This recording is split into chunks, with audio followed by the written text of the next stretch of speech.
Marcus Aurelius ruled the Roman Empire. Epictetus was born a slave. But both taught the same truth. Anger is never power. It is the surrender of power. We live in an age where rage is rewarded. Clickbait headlines, outrage culture, online feuds masquerading as power. But the Stoics saw something deeper, a truth lost in the chaos, that to be angry is to hand over the reins of your mind, to be mastered by impulse, not reason. Today, we will rediscover the ancient path, not of suppression, but of mastery, a quiet iron discipline that burns hotter than anger itself. First, understand the nature of anger. Anger is not a response to the world, it is a response to our interpretation of it. Epictetus reminds us, it is not things themselves that disturb us, but our opinions about them. Anger is a judgment, a belief that we've been wronged, and often it is a shallow one, a belief that life owes us something, that people should behave as we wish. But reality does not bow to our desires. The wise man does not rage when the storm arrives. He anchors himself deeper. Second, master the dichotomy of control. The Stoics teach, control what you can, release what you cannot. Ask yourself, did this event violate my values or just my expectations? Did someone insult you? That's their action, not your judgment. You own your response. Marcus Aurelius said, you have power over your mind, not outside events. Realize this and you will find strength. When you are angry at something outside your control, you are choosing bondage.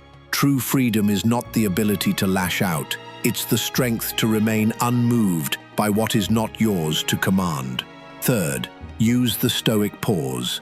Before the words escape your mouth, before your hands clench, before the venom pours out, pause. Even half a breath can save a friendship, a reputation, a life. Seneca wrote, the greatest remedy for anger is delay. That pause is the space where philosophy lives, where ego dissolves, where reason speaks. You are not your first reaction. You are the second thought, the wiser one. Fourth, negative visualization. Prepare for provocation. Marcus Aurelius began each day with this reflection. Today I shall meet with interference, ingratitude, insolence, disloyalty, ill will, and selfishness. Not to become cynical, but to become prepared. When you expect the world to test you, you stop taking offense, and instead, you take responsibility.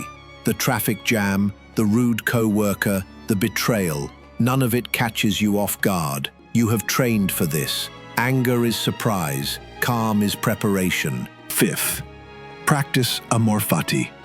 Love your fate. The Stoics didn't just tolerate hardship, they loved it. Not because pain is pleasant, but because it is powerful. Amor Fati, the love of fate.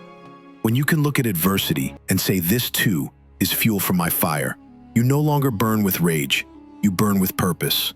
Marcus Aurelius reminds it, a blazing fire makes flame and brightness out of everything that is thrown into it. What enrages others refines you. Sixth, journal. Speak with the self. Marcus kept a journal, not for the world, but for his own soul, to examine, to question, to remember. When anger stirs you, write it, deconstruct it, ask, what triggered me? Was this worth the reaction? What virtue was neglected?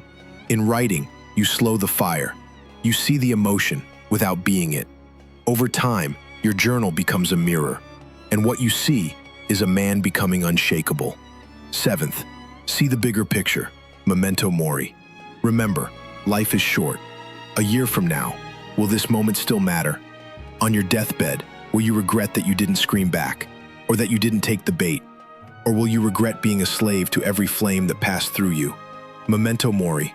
Remember you must die, and let that remembrance purify your rage.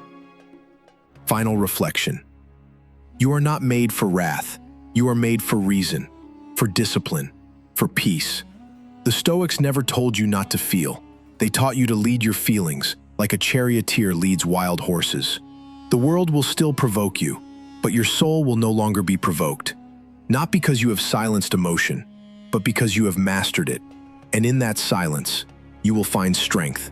You will find freedom. You will find yourself.